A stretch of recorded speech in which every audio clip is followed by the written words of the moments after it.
Welcome to Spectacle on Television Nigeria. I am your host, Daniel Atai.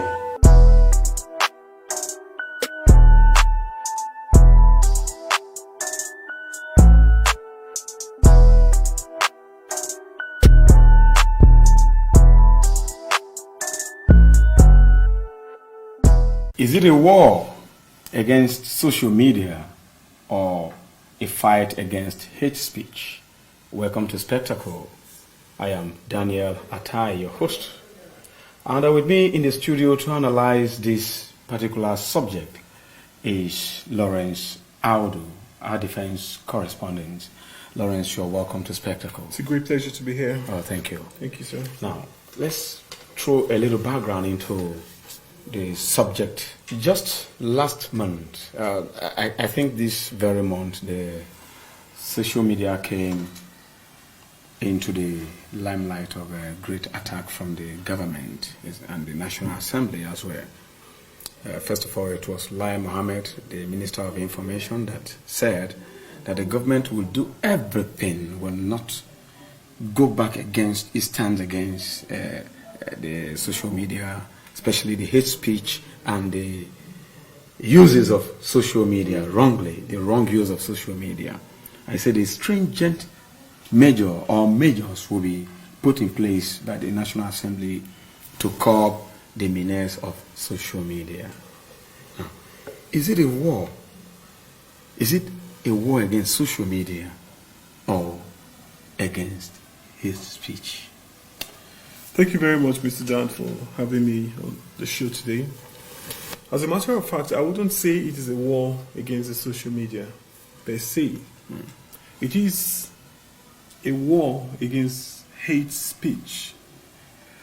If you have been conversant with conflict issues in and around Africa, you will understand that it is high time we regulate the use of some of these handles. First of all, I want to say that there's nothing cool about losing control. It's a popular adage. Now, for every freedom, it comes with responsibility. Yeah. Where your rights end, that is where somebody else's own begins. Now, some of us who went through the rudiments of media training, we learned about etiquettes of journalism, media laws and practices and what have you. In today's world, anybody with an Android phone becomes a journalist. I was watching today when the pipeline explosion happened in Lagos. Sad as it was, people who ought to be out there rescuing people or trying to provide help were all busy with their phones, snapping and taking videos. Today, when an incident takes place, people are not empathic anymore. There's no empathy. What you see is how to use their phones and how many likes, how many comments, to a point where women can now actually post nude pictures on social media with the aim of gaining comments and likes and what have you. Yes. So the social media industry, or the social media generally in Nigeria, got to us on a platter of gold, and then there is a big misuse of the platform. Right. Rwanda is not far from us here. It is very easy for Nigerians to say, look at Rwanda today. Rwanda is this after how many years of civil war, of genocide. Hold on there. I will come back to you right back. I want the audience to know that the program is open for participation, and they could call through the phone lines displayed on the screen. And for the benefit of those who have vision impairment, the numbers to call are 081 3701 5949. or 070 5432 7616. And if you are calling from outside Nigeria, you don't forget to use the code +234 before the numbers. Thank you. So, like I was saying, Yeah. the Rwandan genocide happened in 1994. You know, that's about 2 decades ago. Yeah. And as a matter of fact, when that thing happened, you didn't have social media. Yeah. Yeah. You had internet, of course, emails, and a few websites were operational at the time. Yeah. But if what happened in Rwanda at that time is allowed to happen in this present age, my brother, you will agree with me that the devastation would have been massive. Exactly. In a time when you did not have social media, you had only the radio and newspaper publication, 800,000 people were killed by, whoever caused it. But the truth of the matter is that the Rwandan people were generally the same people. They are and they still remain the same people. Only for colonial administration, when the Belgian came, they divided when you have a longer nose or your physique. Let's somehow. forget about it. No. We have to talk about these things. Okay. All right. Just for their own administration, they classified certain people as Tutsi, Yeah. classified other people as Hutus. Yes. And in no time, there was, this ethnic bigotry that is brewing in Nigeria today. In these are present times. If you doubt me, go to any page. The internet is here. Put on any news caption about any burning issue in Nigeria today. You're going to find about 3 different reactions.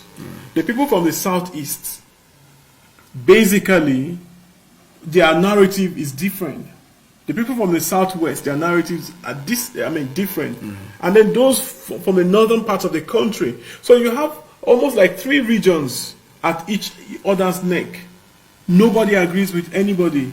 If anything happens, the guys from the southwest, from the southeast will tell you Hausa cow, Yes. Nama, and all those things. So there's a very big divide ongoing right now on the social media space.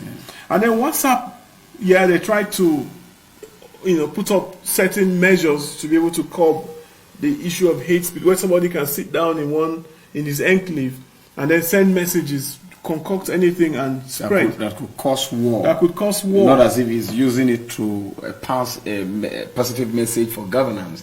Just says anything. In media law, we're taught that it has to set agenda, govern, give directions, and also criticize constructively.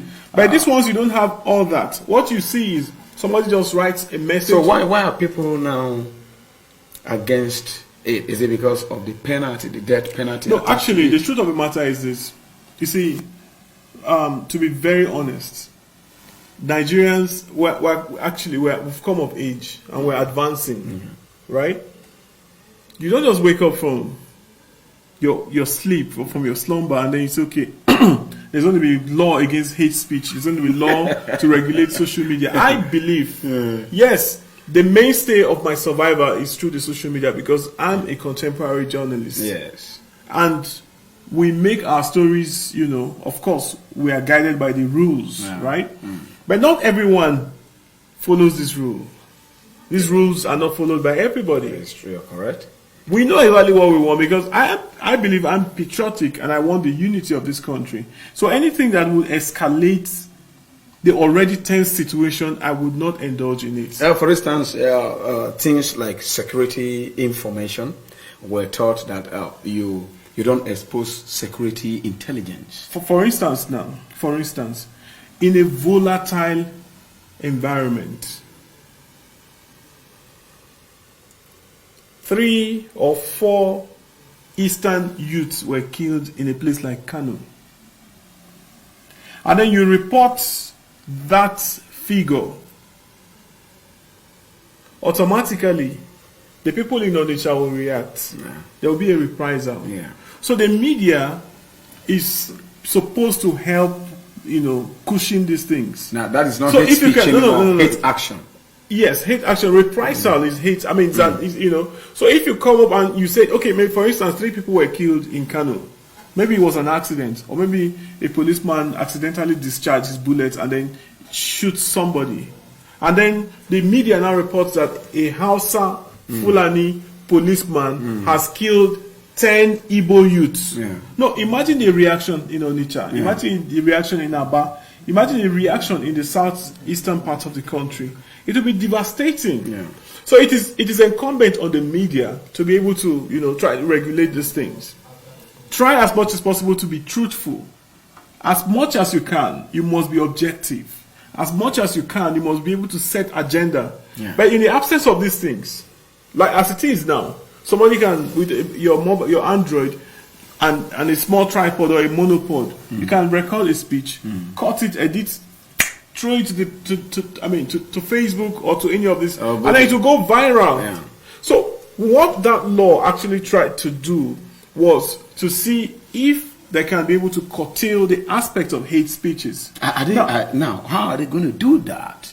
A lot of millions of youths, millions of them are using the social media. Look, technology, see. I understand. Now, how are they going to guide against this? The prisons we have, assuming it's going to be sentencing them to the prison or the jail terms. How are they going to be doing that? The intention originally is not like, okay, you're going to start imprisoning people. No. If you have identified 5 to 10 culprits who are involved in this thing, and it is very clear that these guys are involved, and you use these ones as an example, honestly speaking, it serves as a deterrent to other people who may be intending to do the same. Okay. But don't forget again, the aspect of this bill, not like I throw my weight behind it. I still have my own questions. The people who are, you know, propagating this bill, are they talking about corruption? Yeah. There is large-scale corruption in government. Yeah, that's even the legislators. The legislators, you know, majority of them are corrupt. Yeah, they cannot even defend the monies that they get. The constituency project. They cannot defend these things. And so if you are talking about imprisoning or hanging somebody who is on social media, you know, for social media, I mean, it can be misconstrued. The police can stop you anytime and ask you, let me see your phone. He looks at your phone and then he sees that you've made a post. You probably might be joking with a friend. For instance, I can say, Dan, you know, I say something and he sees that post, say, this is hate speech. Do you understand? Now, everything comes with its own form of responsibility. Okay. As a matter of fact. So if Nigerians don't want to wake up to the fact that, look, this country is ours. There is no other place we have to go apart from this country. Even if you're granted asylum to any other country, you remain a second-class citizen in that country. So as a matter of fact, we must try as much as possible to gather, the issue of this thing, the government may also, you could say the government have their own agenda, like saying, these guys, they are targeting us and all those kind of things, or, want to repress people who are challenging us or challenging our activities. If the government is looking at it from that perspective, it's very wrong. Yeah. The government should, as a matter of fact, look at these things. These things that people are saying, guided by the broadcast ethics principles. Yeah. Then again, at a time after the United States, the attack on the World Trade Center, Pentagon, and in the United States, 911 generally, they said Osama bin Laden was responsible. And the aspect of hate, was established long before now. Yeah. And then there was this prejudice against people of the Islamic faith. So, at a point in the US, when your phone rings and you say Assalamu alaikum, or you say MashaAllah, or you say Alhamdulillah, automatically the system begins to listen in on you. Yeah. And then there's a transcriptor at the other end listening to exactly what you're saying, especially if you are not speaking English. Yeah. That they could, so this aspect, these things have been there. Nigeria can also, improve on this technology, and then as much as we can, try to be fair to people. Do you think we can actualize this bill and follow it to the letter as it's done in first world countries? Actually, or we are hasty about in it? all honesty, I think that bill was very hasty. Yeah. It's hasty because society grew in direct proportion to their civilization. Exactly.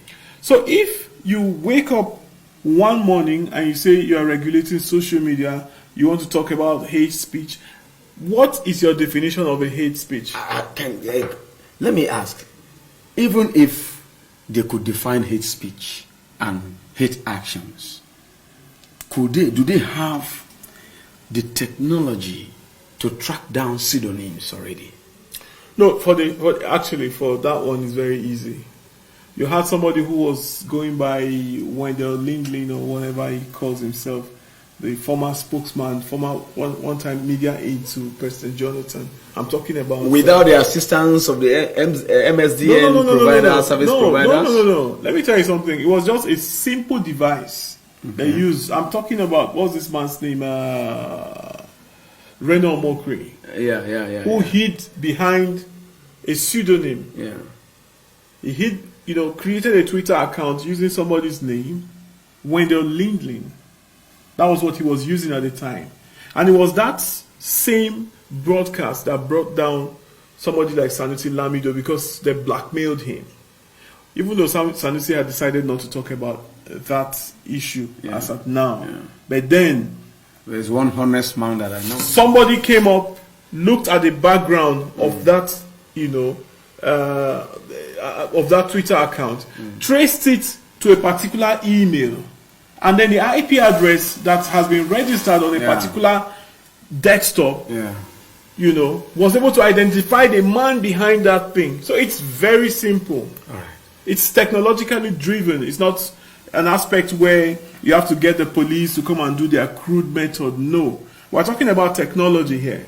You should be able to sieve between what is, hate speech or what an inappropriate content. Like Facebook has stepped up, its bar, for some time now.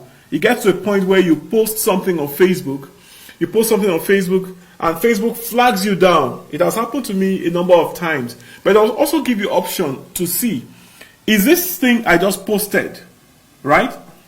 What I just posted, is it appropriate? Is it an inappropriate content? Or it's a content that is generally acceptable? So you can dispute it.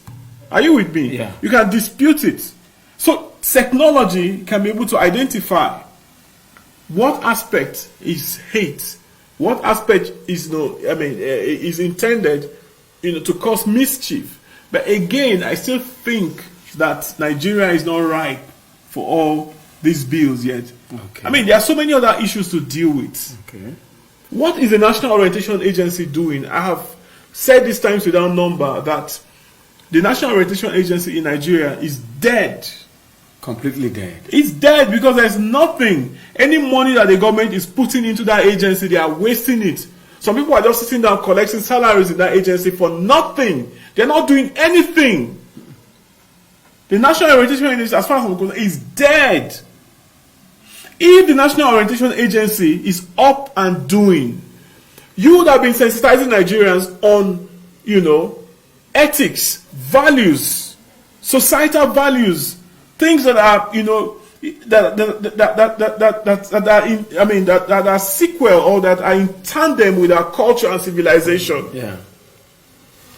Today, people just wake up and they say things anyhow on the social media and they get away with them. Even in the US, you cannot even criticize the president and get away with it. In Rwanda, that we use as our spectacle, all the time. You dare not criticize Paul Kagame. Kagame has been he has been there as president for about 19 years. For about 19 years, the guy has been president. Kagame has been president for about 19 years. Yeah. And in Nigeria, can you give anybody beyond 3 terms? He's there. 3 terms or 2 terms. Do you know that? Do you the know how Constitution many? states Find out. I two have terms. friends. I have friends in Kigali. I have friends in Rwanda. Even in their mission here in Abuja, I've got a couple of friends. Sometimes they may not tell you things explicitly, but I know that a lot of people have disappeared for daring to criticize the government. But in this case, nobody is telling you not to criticize. Buhari has been insulted many times. Yeah. Jonathan too has been insulted many times. He said he was the worst, the most insulted president. Yes, because the social media was wrongly used. It is the what do you call it? The freedom that Nigerians have. But every freedom comes with responsibility. So if you think you have access to an Android phone, you should also try as much as possible to look at the other side of it. What if? What if? Now, there is this thing that bothers Nigerians, especially as you talked about the issue of how are they going to guide it. Yes. And the issue of whether the presidency, they are targeting certain persons or opposition. Now, what if they are actually targeting oppositions? Who are the opposition they are targeting? Do we even have opposition in Nigeria? Opposition parties and opposition political activists and social media. No. You don't. Actually, what you have, you don't even have a credible opposition. Let me ask you. Let me ask you this question. The government came on the promises that they will fight corruption to a standstill, and that he is for nobody and he is for everybody. You know about that. Sure. Now, we know that the government is trying in the areas of infrastructural implementations, project works, and so on. But in the aspect of that corruption, what if somebody sit down and analyze so far how much was recovered? Who were those that those money were recovered from? How many of the culprits or suspects have been sentenced to jail? And those sentenced, who are they? Are they from the opposition party, or they are also from the ruling party? I want to ask you a question. So on. So, what is the biggest news today? The biggest news is that the former governor of Abia State, Oji Uzokalo, was sentenced to 12 years imprisonment. What party does he belong to? He's in the ruling party. Okay. Now, who is Joshua Darie? He's the former governor of Plateau State. Where is he now? He's in prison. Who is Jonah Jang? The former governor of Plateau State too. Where is he? He's in prison, but Jonah Jang is of the PDP. Where is Jolly Nyame?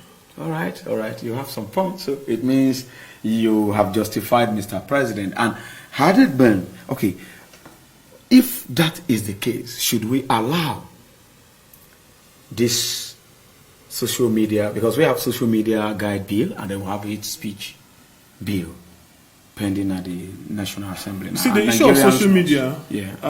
I don't think, I still believe that there should be legislation to guide people on the use of social media so that you don't infringe on other people's rights. Then the last one you talked about, hate speech.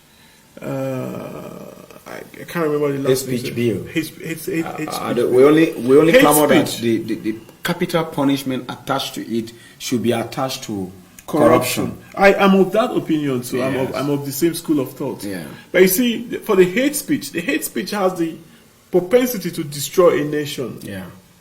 When you set up people against themselves through dissemination of negative information, like a group of people will just wake up and call this country a zoo. Yeah. I'm talking about the IPOB, yeah, who have been proscribed as a terrorist organization that I also believe they are terrorists. Do you understand? Yeah. You don't just wake up and then call an entire nation a zoo. Yeah. It is not done anywhere. It's not done anywhere. You are still using the currency of this country. You are still using their passport. You are still surrounded by them because your region is landlocked. All right? There are regions of the world who have seceded, and they did it peacefully. They did it intelligently. You don't secede. You don't walk away from people who you are tied to by insulting the sensitivity of every other person inside. You are spread across the country. Yeah. Yet, you had the infantry to constantly insult the other group of people. It is not done anywhere. No, but These other people... For instance, is it a hate speech or... It's part of hate speech. Yeah. You just wake up and you call the entire nation a zoo. But we saw from the media, the social media again, some reports where I really can't, substantiate it now. Some policemen went to the legal aid to Uzo Nnamdi Kanu, and while he was trying to bury his father at the burial, and they shot. From an account, they say it was a brother he was burying. Okay. And then again, the lawyer to Nnamdi Kanu, he had registered a cult group, an association, a traditional cult group. A Tiebet. Something like that.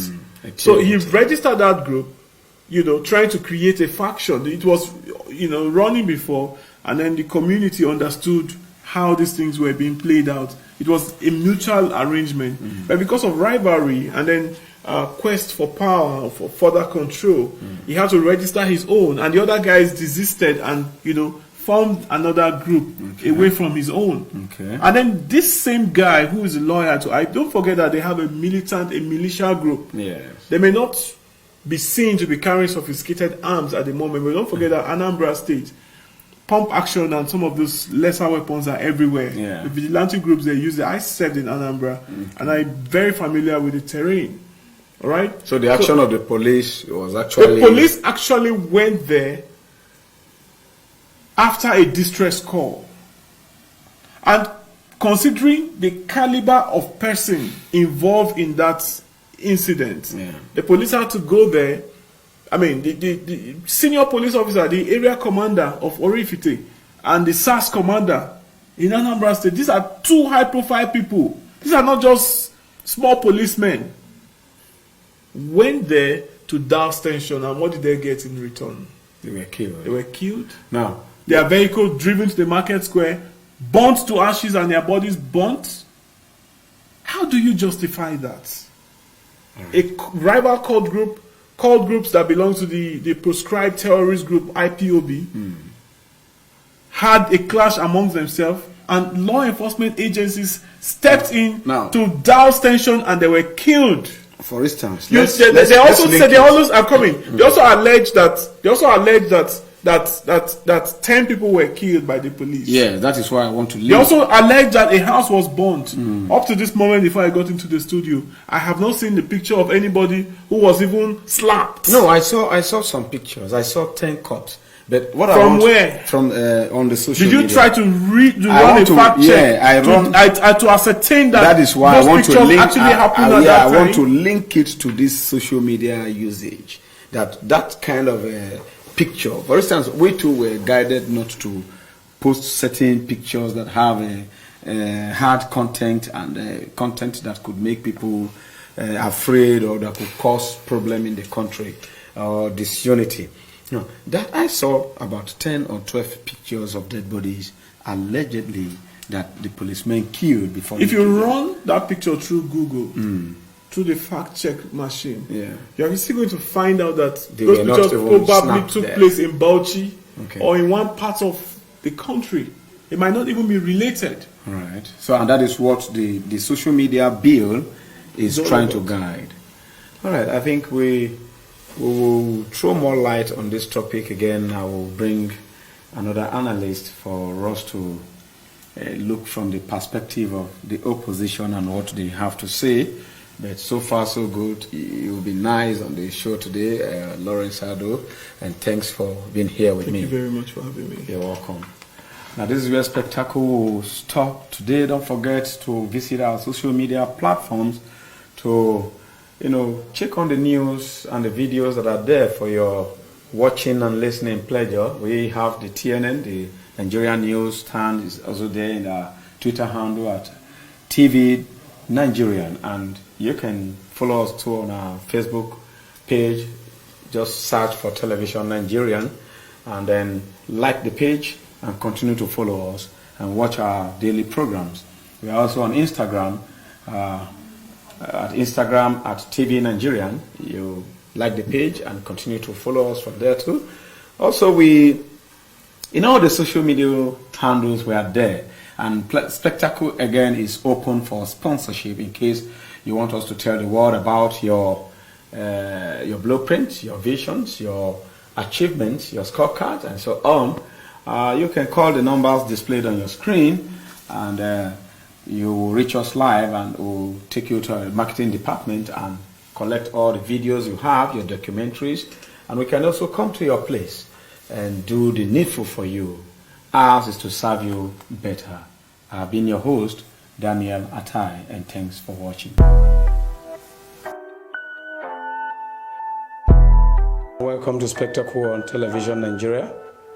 I am your host, Daniel Atai.